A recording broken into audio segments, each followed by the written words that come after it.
आप सभी को आज 15 अगस्त स्वतंत्रता दिवस की बहुत बहुत शुभकामनाएं। आप सबका मंगल हो और आप सब पर बिहारी जी की कृपा बनी रहे, माँ भारती की कृपा बनी रहे। इस आज़ादी में हमारे देश में ना जाने कितने लोग शहीद हुए, अपने प्राणों का बलिदान दिया, तब कहीं जाकर ये आज़ादी हमें मिली, स्वतंत्र भारत में हम बैठ पाए।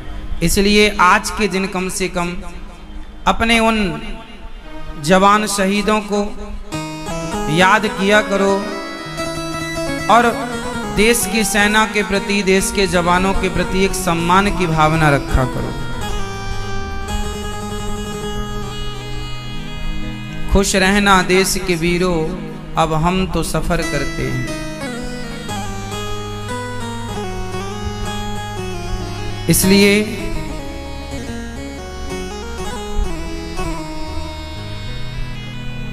आज 15 अगस्त वो दिन है जब हम भारत की उस मिट्टी को प्रणाम करें जिस माटी ने हमें इतना कुछ दिया है।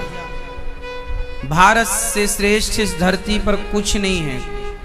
धरती तो पूरे में है, सब जगह है।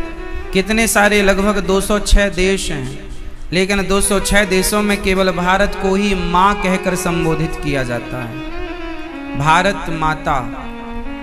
चीन को माता नहीं, अमेरिका को माता नहीं, लंदन को माता नहीं, पेरिस को माता नहीं, केवल भारत को माता इसलिए कहा जाता है क्योंकि ये वो माता है, ये वो माटी है जिस माटी को खाने के लिए बैकुंठ से भगवान उतर करके यहाँ की माटी को ग्रहण करने के लिए कृष्ण बन करके आते हैं। किसी ने कहा कि भारत को माता क्यों कहा जाता है? भगवान के 24 अवतार हुए, 24वां भी होगा। भगवान कितने अवतार हुए? प्रत्येक अवतार भारत में हुआ। किसी ने कहा प्रभु एक अवतार किसी और देश में ले लेते, कहीं और ले लेते, जहाँ गंगा यमुना ना हो वहाँ ले लेते। भगवान बोले कैसे ले लेते? कश्मीर में ही केसर होती है। केसर के लिए हर माटी अनुकूल नहीं है, हर वातावरण अनुकूल नहीं है। जैसे केसर हर जगह नहीं हो सकती, ऐसे भगवान का अवतार हर जगह नहीं हो सकता। भगवान का अवतार यहाँ होता है। ये भगवान को भी जन्म देने वाली माटी है, इसलिए इसका नाम माता है। इसलिए भारत माता कहते हैं इसे। जिन्होंने भगवान को भी अपनी गोद में रखा हो और भगवान भी जिस माटी को खाने के लिए बैकुंठ से आए हों, ये वो माता है। इसलिए अपनी माटी जननी जन्म भूमश्च स्वर्गादपि गरीयसी, जन्म देने वाली माँ और माँ भारती, इन दोनों के ऋण से हम कभी उऋण नहीं हो सकते। इसलिए पढ़ लिख कर योग्य तो बनना मेरे नौजवान दोस्तों भाइयों, पर अपनी मातृभूमि के प्रति सदा ईमानदार रहना। अपनी धरती के लिए, अपनी माटी के लिए सदा ईमानदार रहना। कोई कितना भी बड़ा बेईमान हो, किसी के लिए आप बेईमान हो, भगवान करे किसी के लिए आप बेईमानी ना करें, लेकिन जब देश की बात आए, अपने मुल्क की बात आए, वतन की बात आए, तो भारत के लिए सदा ईमानदारी से ही अपने हर कर्तव्य का निर्वहन करना चाहिए। आज हम सब भाग्यशाली हैं कि हमारा तिरंगा गर्व से उठा हुआ है और हम सब लोग उस तिरंगे की छांव में रहकर अपना जीवन गुजारते हैं। हमारे तिरंगे में 3 रंग हैं विशेष, वैसे तो चौथा भी है पर विशेष 3 हैं। ये तीनों रंग 3 चीजों के प्रतीक हैं, 3 चीजों का प्रतिनिधित्व करते हैं। सत्वगुण, रजोगुण और तमोगुण। गुण भी 3 होते हैं, सत्वगुण, रजोगुण और तमोगुण, है ना। 24 कलाओं से परिपूर्ण भगवान, कोई 12 कला, कोई 16 कला, कोई 24 कला। हमारा देश विभिन्न, पूर्व से पश्चिम, उत्तर से दक्षिण, कहीं भी आप जाओ कुछ ना कुछ विशेषता हमारे देश में, हमारे देश की माटी में आपको मिलेगी। एक गीत आपने सुना होगा जिसे रफ़ी जी ने गाया, इस धरती पर सबसे पहला सूर्योदय कहाँ होता है। आज किसी देश का नाम कोई भले ले ले, लेकिन जो हम सब ने सुना वो ये सुना कि जहाँ सूरज सबसे पहले आकर डाले अपना डेरा, वो भारत देश है। ये वो देश है जहाँ सूर्य भगवान भी सबसे पहले आने के लिए लालायित रहते हैं। ये वो धरती है। लोग कहते हैं कि भारत में क्या है, अरे भारत में क्या नहीं है। अच्छा आप लोग बताओ भारत में क्या है, बताओ क्या है भारत में, आप बताओ भारत में क्या है, क्या है? देवभूमि है, क्या है भारत में, क्या है? अच्छा ये बताओ भारत में क्या नहीं है, ये तो आप बता ना पाओगे कि भारत में क्या है। ये बताओ भारत में क्या नहीं है, बोलो। अब हम बताएं भारत में क्या है। सुनो, जो लोग अमेरिका, लंदन, पेरिस चले जाते हैं वो कहते हैं अरे विदेशों में बड़ा अच्छा है, वहां अच्छा है। भारत से अच्छा कुछ हो नहीं सकता। एक सज्जन बोले महाराज जी, भारत देश में इतनी पूजा पाठ करने वाले लोग रहते हैं, अमेरिका जापान में कोई पूजा पाठ नहीं है, कोई व्रत उपवास नहीं है, लेकिन वो इतनी सक्सेसफुल कंट्री है, वहाँ इतना धन है, इतना पैसा है, इतना लोग वहाँ संपन्न हैं, और भारत में इतनी गरीबी है, इतना परेशान है भारत। भारत को कुछ लोग कहते हैं ये गरीब देश है, अन्य कंट्रियों को लोग कहते हैं ये अमीर देश है। अच्छा आप बताओ, आप लोग अमीरी और गरीबी का पैमाना किससे तय करते हैं? आपके लिए अमीरी और गरीबी को तय करने के लिए क्या है? केवल पैसा। आप लोग सोचते हैं कि जिसके पास ज्यादा पैसा वो ज्यादा अमीर, जिसके पास कम पैसा वो गरीब। आपका यही है, यही कसौटी है आपकी, पर ये सिस्टम ही गलत है। आज मैं आपको बताता हूं कि अमीरी क्या है और गरीबी क्या है, और फिर आप बताना कि भारत कब गरीब था। सुनो, हम भारतीय लोग जो हैं, जो हमारे संस्कार हैं, जो हमारी संस्कृति है, वो कहती है कि हमारा भारत जो है चरित्रवानों का देश है। किसका देश है? जोर से आप पूरी दुनिया में घूम के आना, आपको विधवा स्त्री कहीं नहीं मिलेगी भारत के अतिरिक्त। मिलेगी? भारत के सिवा आपको विधवा स्त्री दुनिया के किसी कोने में मिल जाए तो मुझे बताना। बताओ क्यों नहीं? बोलो, क्यों नहीं मिलती विधवा स्त्रियां? क्योंकि विदेशों में कोई विधवा होती नहीं है। एक पति चला गया तो दूसरा जिंदाबाद, दूसरा गया तो तीसरा जिंदाबाद, तीसरा गया तो चौथा जिंदाबाद। वहां कोई विधवा नहीं होता। हाँ, लेकिन हमारे देश में स्त्रियां विधवा हो जाती हैं। क्यों? अरे विधवा वहीं होती हैं जहां चरित्र हो कि पति चले गए तो उसकी विधवा रह के जीवन जी लेंगी, पर स्वप्न में भी पराये पुरुष की ओर दृष्टि नहीं डालेंगी। ये संस्कार यदि कहीं का है तो सिर्फ भारत का। अब आप बताओ, एक व्यक्ति के पास पैसा ज्यादा है और एक व्यक्ति चरित्रवान है, तो आपकी नजरों में बड़ा कौन है? पैसे वाला या चरित्र वाला? हमारे देश में पैसे वाला बड़ा नहीं है। पैसे वाला तो रावण था, उसकी लंका में आग लगा दी हनुमान जी ने।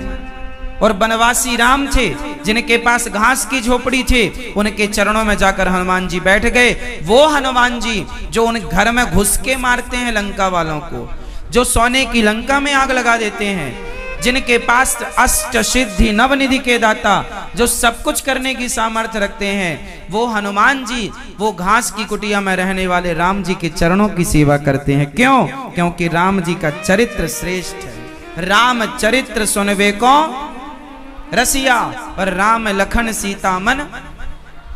रावण धनवान है और राम चरित्रवान है। आप बताइए बड़ा कौन, पैसे वाला या चरित्र वाला? जोर से, जोर से। हाँ, और आप लोग कहते हैं अमेरिका, लंदन, जापान इत्यादि जो भी हैं विदेश, उनको आप कहते हैं अरे बहुत पैसा। अरे पैसा तो वैश्या के पास भी बहुत होता है। आपके क्षेत्र की कोई वैश्या होगी, उसके पास आप लोगों से ज्यादा धन होगा, तो आप उसे बड़ा मान लोगे। इसलिए भारत पैसे से कभी, भारत ना पैसे को कभी महत्व देता ही नहीं है।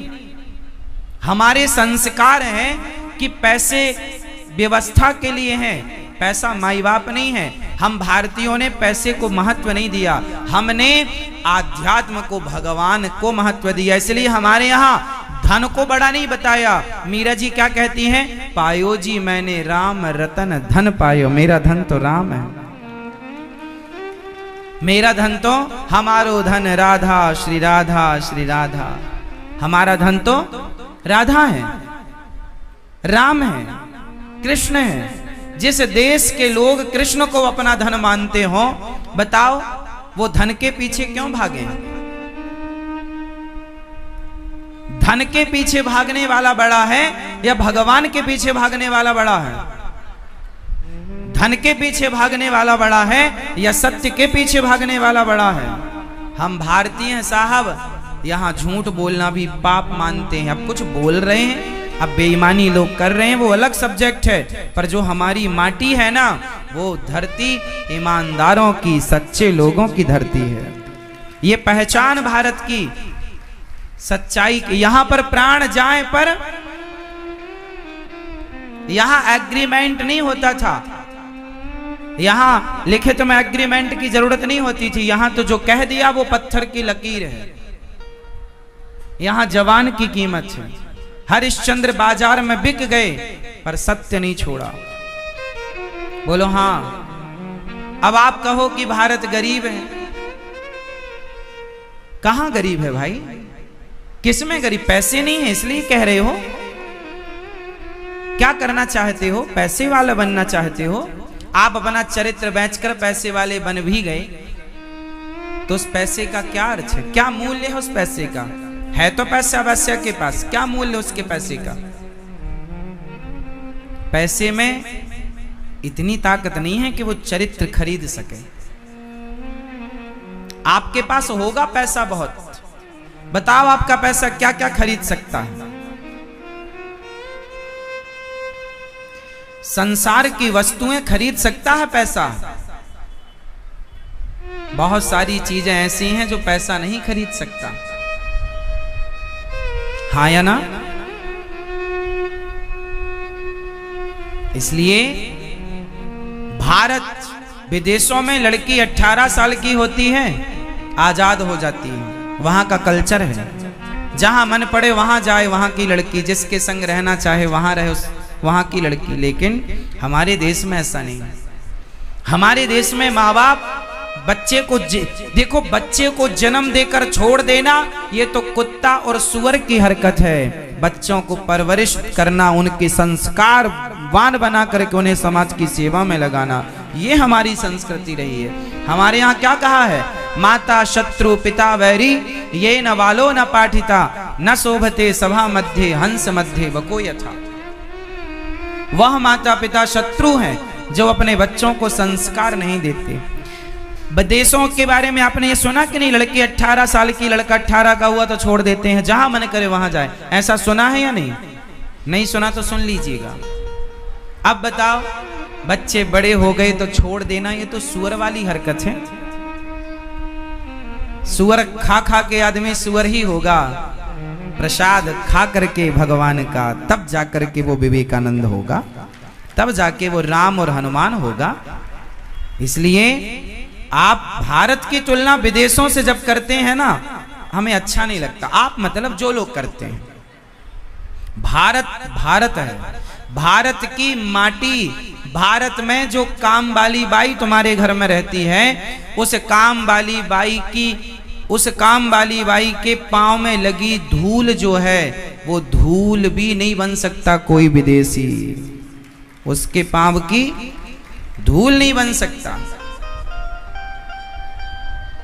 भारत के जो संस्कार हैं, हमारे देश को सोने की चिड़िया कहा गया।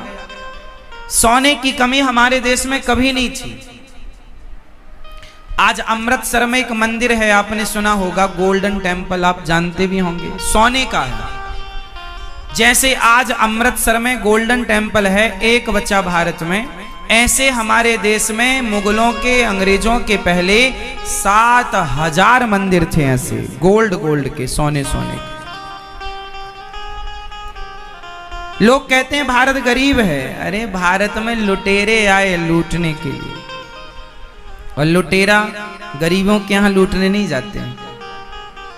इसलिए भारत पैसे की तो मैं बात ही नहीं करता, हमारे देश में पैसे का महत्व ही नहीं है। हमारे यहां पैसा वैसा छोड़कर, एक राजा के बारे में आप एक नहीं अनेक राजाओं के बारे में ये सुना होगा कि राजा लोग अपने राज सिंहासन को छोड़ करके जंगल में भगवान के भजन के लिए चले जाते थे।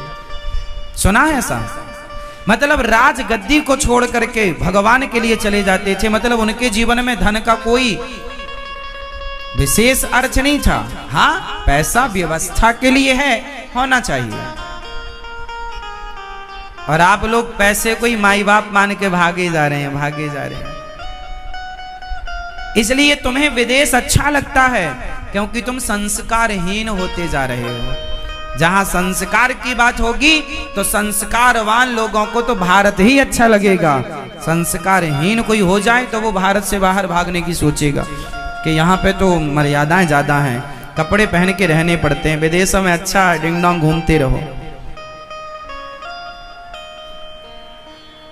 क्यों? सही है, विदेशों में तो कपड़े ना के बराबर पहने जाते हैं, पुरुष भी स्त्री भी। समुद्र में बिना कपड़े के लोग नहाते रहते हैं, पर हमारे यहाँ तो बिना कपड़े के नहाओगे तो भगवान श्री कृष्ण चीर चुरा लेंगे। भगवान श्री कृष्ण चुरा लेंगे कपड़े। इससे मैसेज मिल रहा है कि निर्वस्त्र होकर स्नान नहीं करना चाहिए। संस्कृति कितनी बढ़िया है हमारी संस्कृति, भारतीय संस्कृति। इसकी कोई तुलना है किसी की संस्कृति से? है तो मुझे बताना। हमारा देश, हमारा भारत, हम हिंदू लोग ना किसी को मारते नहीं। केवल पूरी दुनिया में हिंदू विचारधारा कहती है कि शाकाहारी बनो, और कोई विचारधारा किसी के धर्म की, मजहब, पंथ की बोलती हो तो मुझे नाम बताओ। केवल हिंदू संस्कृति जहां जहां होगी वो कहेगा कि भैया शाकाहार बनो। शाकाहार क्यों बनो? शाकाहार क्यों होना जरूरी है? क्योंकि शाकाहार जो होगा उसी के अंदर दया होगी। अरे जो मांसाहार करता है वो दयालु कैसा? वो तो मार के खा रहा है, और जो मार के खाए उसके अंदर दया कैसे? इसलिए हमारे यहाँ दया को विशेष रखा गया है। हमारे भीतर क्या होना चाहिए? जोर से करुणा, दया। और दया जिसके अंदर होगी वो किसी की हत्या कैसे करेगा? हत्या तो वही कर सकता है ना जो निर्दयी है। बोलो हाँ। सुअर को कौन मार? आपसे मैं कहूं कि लो तलवार, सुअर को मार के लाओ, मार लोगे? मैं आपको तलवार दूं, जाओ गाय को मार के लाओ, मार लोगे? मैं तलवार दूं आपको, बकरे को मार के लाओ, लाओगे? क्यों नहीं लाओगे? क्योंकि आपके अंदर दया, वो दया जो है ना वो आपको रोकेगी नहीं। ये गलत है। जिसके अंदर दया है ना वही हिंदू है, जिसके अंदर करुणा है ना वही सनातनी है, और जिसके अंदर करुणा नहीं, दया नहीं, वो किस बात का हिंदू, किस बात का सनातनी? बताओ। रोज मछली मारता है, रोज मुर्गी मारता है। भाई संस्कृति समझो। दया धर्म का मूल है, पाप मूल अभिमान, तुलसी दया ना छोड़े। जीना सब जी रहे हैं, हम भी जी रहे हैं। एक डॉक्टर बोला कि अंडा खाओ महाराज प्रोटीन मिलेगा। हमने कहा पागल हो गए हो तुम, दिमाग खराब हो गया है तुम्हारा। आजकल बहुत सारे डॉक्टर आपको इलाज के नाम पर अंडा खवा रहे हैं, आपका धर्म बिगाड़ रहे हैं। आजकल जितने क्रिश्चियन स्कूल हैं, यदि आपका बेटा क्रिश्चियन स्कूल में पढ़ता है तो लिख लो वो अंडा खाना सीख जाएगा जल्दी से, क्योंकि वहां पर जो टीचर क्रिश्चियन लोग हैं वो दिन भर यही सिखाते हैं बच्चों को कि अंडा खाने के ये लाभ हैं। षड्यंत्र कितना तेज चल रहा है आप लोग नहीं समझ रहे हैं। कल ही मुझसे एक मैया बोल रही थी कि मेरी बेटी को टीचर बता रहे थे कि अंडा खाओ। तो कुछ षड्यंत्र के तहत आपकी संस्कृति को अंडा मांस इत्यादि, मतलब वो स्वयं जैसे हैं ना आपको वैसा बनाना चाहते हैं। अंडा लोग कहते हैं प्रोटीन, अरे प्रोटीन दूध में भी होता है, दालों में भी होता है, सोयाबीन में प्रोटीन भरपूर है। यदि प्रोटीन की जरूरत है तो अंडा से क्यों लेना, सब्जियों से, दाल से, सलाद से, दूध से, दही से क्यों नहीं प्रोटीन ले लेना, ले लेना, कौन मना करता है। इसलिए हम जो सनातनी है ना, शुद्ध विचार वाले, कोई छल नहीं, कपट नहीं, ईर्ष्या नहीं, द्वेष नहीं, निश्चल, वो सनातनी, कोई द्वेष नहीं। राम जी के सामने पराई स्त्री आई सूपनखा, राम जी ने सीता मां को देखते हुए सूपनखा से बात की। ये देखिए मर्यादा।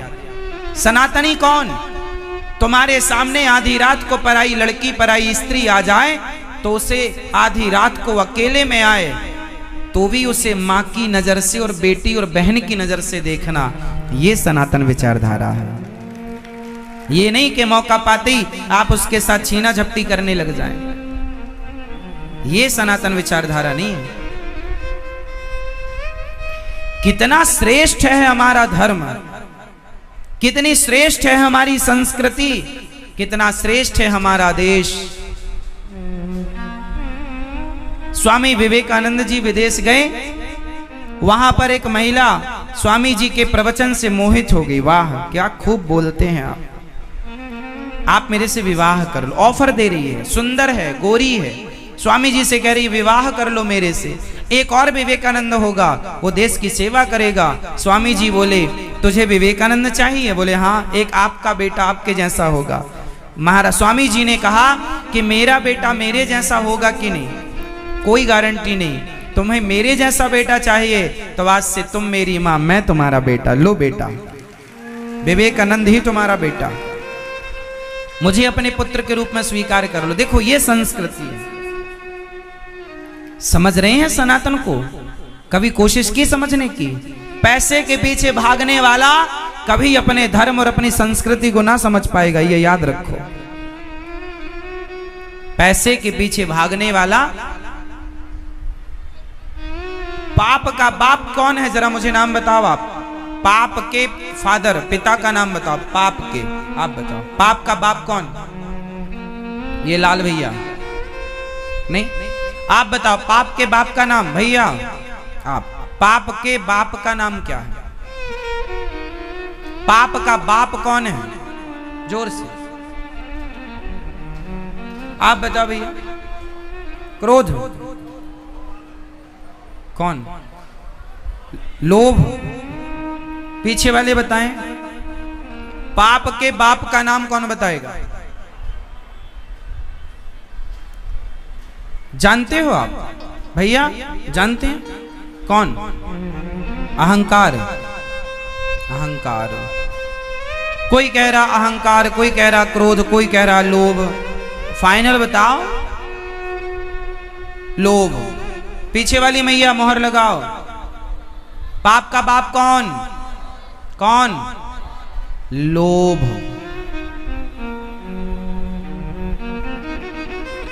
पाप का बाप कौन है? जिसके अंदर लोभ है वो पापी है। क्योंकि इस धरती पर आप जितना भी पाप करते हैं केवल लोभ के कारण करते हैं। उदाहरण से समझो, चोर चोरी किसके लिए करता है? लोभ है, तब ना चोरी करेगा। और लोभ है तो चोरी करेगा, और चोरी करना पाप है, तो पाप का बाप लोभ। बोलो, आप किसी को गोली मारते हैं, आजकल मारने की भी सुपारी ली और दी जाती है, तो किस लिए होता है ये सारा खेल? जोर से, जोर से लोभ है ना, केंद्र में लोभ बैठा है। लोभ के कारण चोर चोरी करता है, लोभ के कारण जुआ होता है, लोभ के कारण सट्टा होता है, लोभ के कारण ही इच्छाओं की पूर्ति, मतलब लोभ के कारण ही बलात्कार होते हैं। हाँ या ना? आप झूठ किसके लिए बोलते हैं?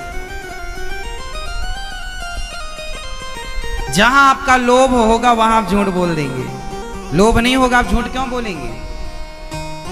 तो झूठ कौन बुलवा रहा है? चोरी कौन करवा रहा है? पाप कौन करवा रहा है? इस धरती में ऐसा कोई पाप नहीं है, कोई पाप नहीं है जो लोभ के बिना होता हो। यदि आपके अंदर लोभ नहीं है तो आप पाप करेंगे ही नहीं। क्यों? इसका मतलब पाप का बाप, जोर से, आप अपने अंदर के लोभ को यदि समाप्त कर दें तो आपके भीतर के सारे पाप समाप्त हो जाएं, क्योंकि पाप का बाप ही लोभ है। और हमारा देश ऋषि मुनियों का देश रहा, यहाँ संत लोग अपना लोभ मिटाते हैं और जाके पेड़ की छांव में बैठ के भजन करते हैं। यहाँ लोभ को मिटा दोगे तो पाप मिट जाएगा।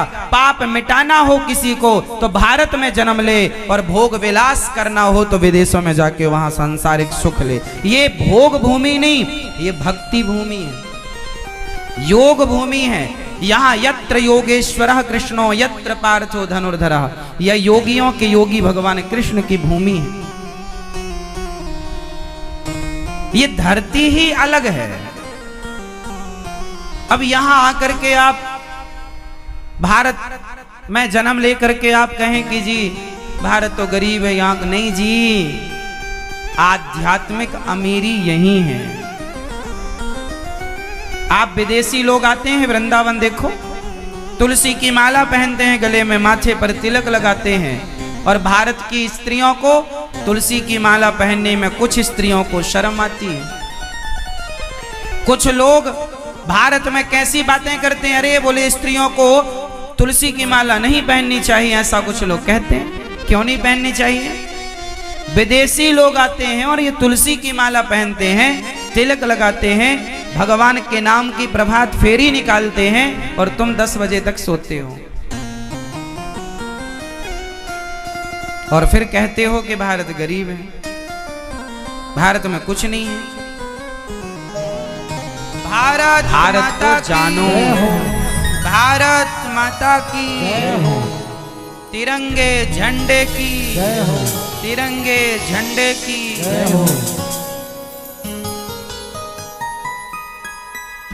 भारत माता के चरणों में आज अपने आप को समर्पित करते हुए आज की वाणी को हम प्रारंभ करेंगे।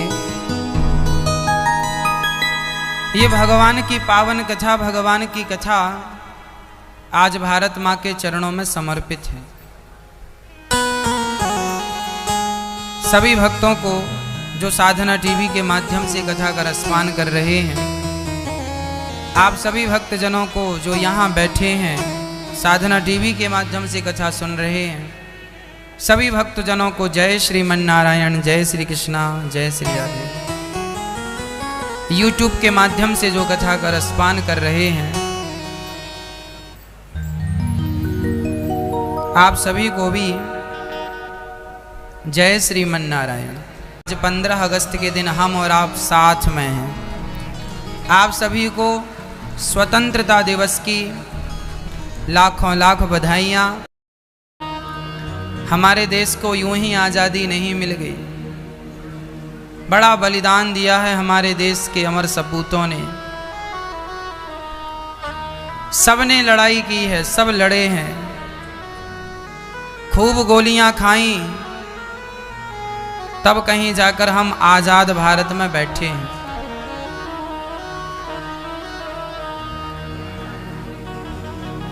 आप में से कौन कौन है जो भारत माता से प्यार करते हैं? हाथ उठाइए। करते हैं? सच्ची मैया करती हो?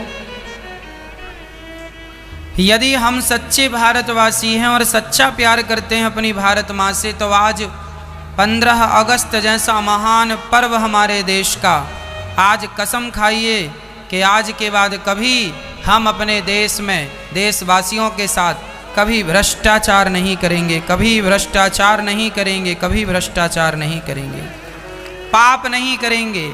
हमारे उन जवान शहीदों की कुर्बानी शर्मसार हो जाती है। वो देखते होंगे, हमें क्या कहते होंगे, राम राम इन्हें आज़ाद भारत दिया, तो ये उसकी वैल्यू नहीं कर रहे हैं, उसकी कीमत नहीं समझ रहे हैं,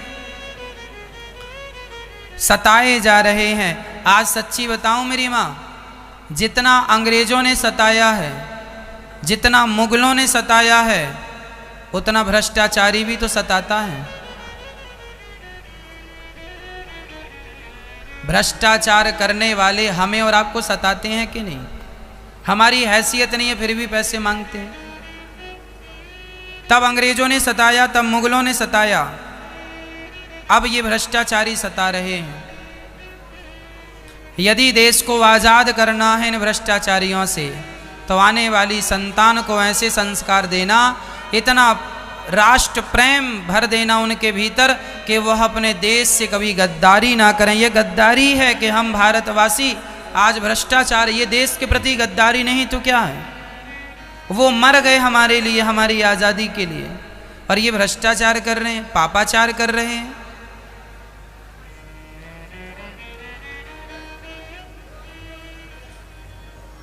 इसलिए मेरी माँ, हमारे भीतर सबसे ज़्यादा क्या होना चाहिए?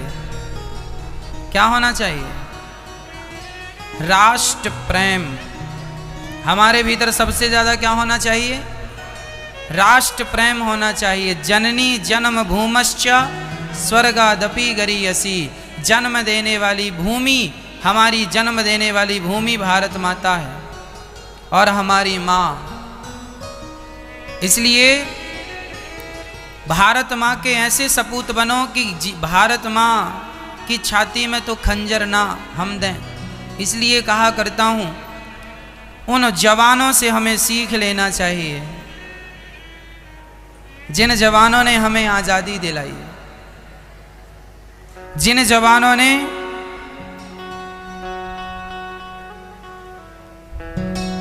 हमारे, वो जवान जो छाती में गोलियां खा लेते हैं, जब याद करते हैं ना वो मंजर गुलामी का, चारों तरफ हिंदुस्तान अंग्रेजों से घिरा पड़ा था, ना आपकी कोई सुनता था ना हमारी कोई सुनता था, लेकिन धन्य है से महान वो जवान, वो व्यक्ति, वो लोग जो देश की आज़ादी के लिए कहा गया था, तुम मुझे खून दो मैं तुम्हें आज़ादी दूंगा। खून चाहिए, खून, बिना खून बहाए आज़ादी नहीं मिली।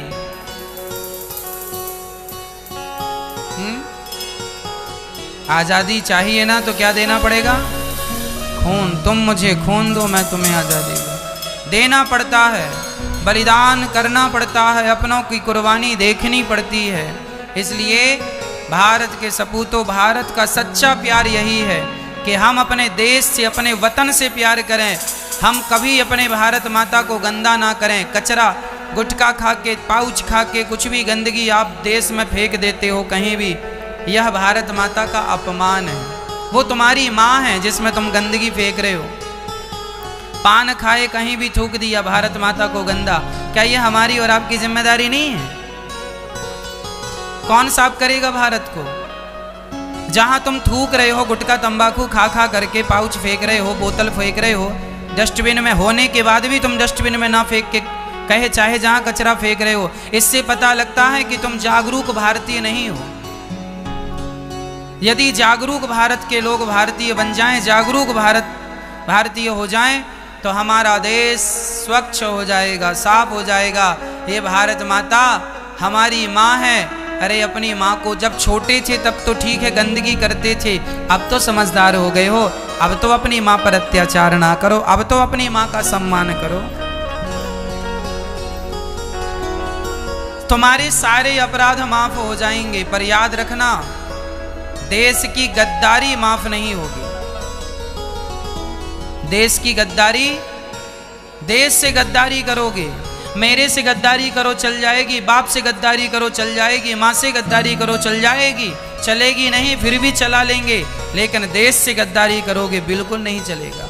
इसकी सजा मैं नहीं दूंगा, ईश्वर। अरे तू तो राष्ट्रद्रोही है, राष्ट्र द्रोही है।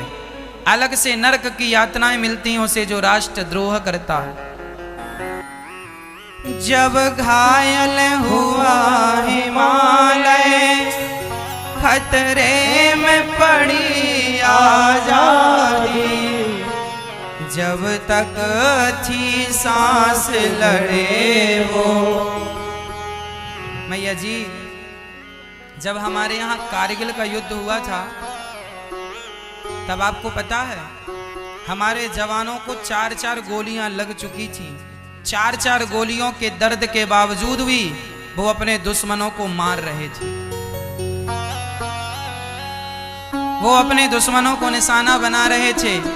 आखिरी गोली जब तक थी तब तक सांस को भी, सांस की गति को रोक दिया। रुको, अभी मरने का समय नहीं है, अभी मेरे भारत को आज़ादी दिलानी है, स्वतंत्र कराना है। मौत को भी थोड़ी देर के लिए रोक दिया। ऐसे जवान, ऐसे जवानों के बारे में यहाँ गाया जाता है। जब घायल हुआ हिमालय, खतरे में पड़ी आजादी, जब तक थी सांस लड़े वो, जब तक थी सांस लड़े वो, फिर अपनी लाश बिछा दी, संगीन पे धर कर माथा, सो गए अमर बलिदानी। बंदूक पे अपना माथा रख के तुमने यहाँ तक हमें पहुँचाया है। हमारी रक्षा में इस बंदूक ने बहुत काम किया।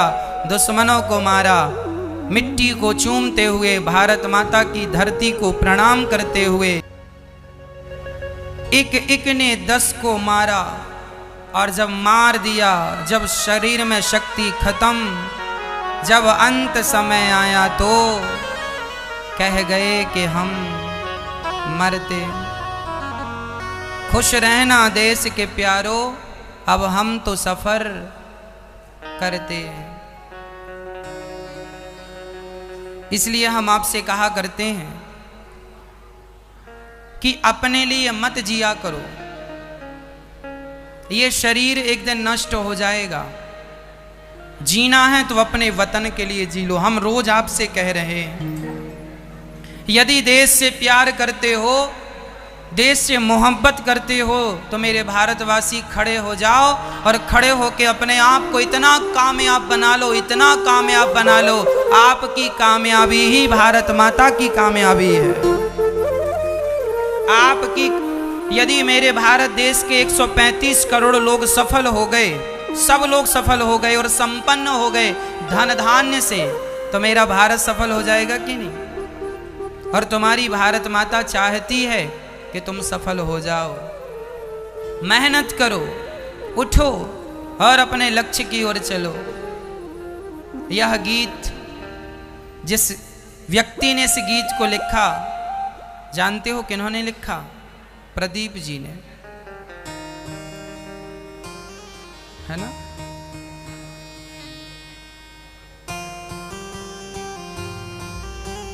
इसलिए अपने भारत से प्यार कीजिएगा, खूब प्यार कीजिएगा। आज आप कसम खाइए, संकल्प लीजिए कि हमें आने वाले 15 अगस्त तक, आज 75वां है, 76वां आते हुए, आने के पहले आपको सफल होना है। 1 साल है अभी आपके पास। अगली बार जब आप भारत माता का ये गीत दोहराए हैं, मेरे वतन के लोगों, आज आप कहीं हैं, पर 1 साल में इतनी मेहनत कीजिए, इतना पसीना बहाइए कि आप पर लोग गर्व कर सकें, वाह, ऐसी मेहनत करने वालों के पीछे लक्ष्मी माँ आती ही हैं, लक्ष्मी माँ कृपा करती हैं। संपन्न हो जाओ मेरे भारतवासियों, सफल हो जाओ और ईमानदारी से मेरे देश को चलाओ। भ्रष्टाचार ना हो, पापाचार ना हो। शिवरंजनी, भ्रष्टाचार बिल्कुल ना हो। आज से आप अपने बच्चों को कहेंगे, अपने पति को कहेंगे, अपने जो आपके बड़े बड़े डिपार्टमेंट में हैं उनको कहेंगे कि वो भ्रष्टाचार ना करें, गलत ना करें। यही देश प्रेम है। कहेंगे ना? खूब कहिएगा। प्यार कीजिए अपनी मिट्टी से। जब भगवान श्री कृष्ण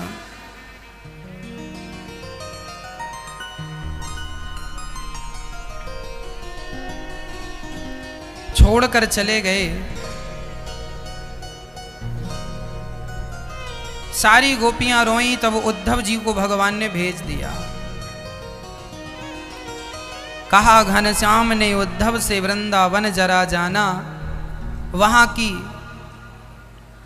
गोपियों को ज्ञान का कुछ तत्व समझाना। विरह की वेदना में वे सदा बेचैन रहती हैं, तड़प कर आह भरती हैं और रो रो कर ये कहती हैं। एक दिन भगवान ने उद्धव जी, अच्छा एक दिन भगवान रो रहे थे। भगवान भी अपने प्रेमियों को रोता हुआ नहीं देखते। जब भक्त रोता है ना तो भगवान भी रोने लग जाते हैं। तब भगवान ने उद्धव जी से कहा घनश्याम ने उद्धव से वृंदावन जरा जाना, वहाँ की गोपियों को ज्ञान का कुछ तत्व समझा।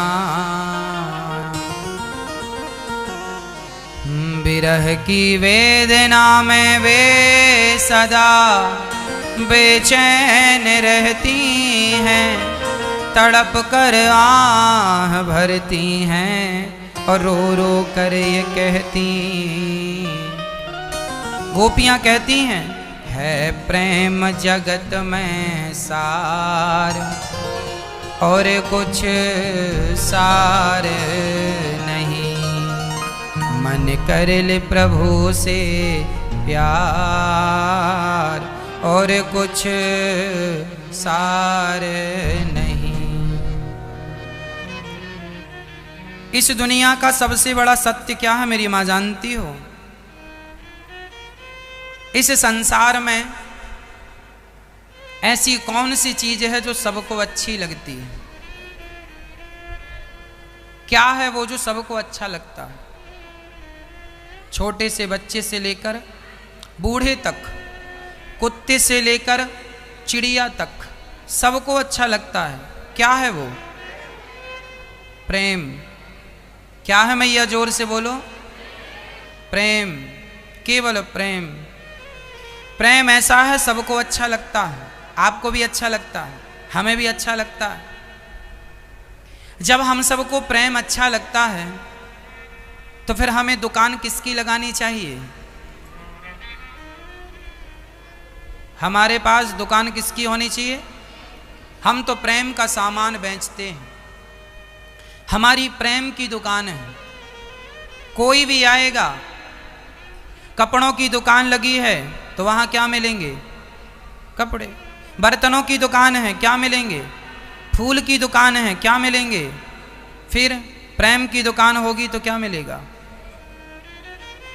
आपकी काहे की दुकान है?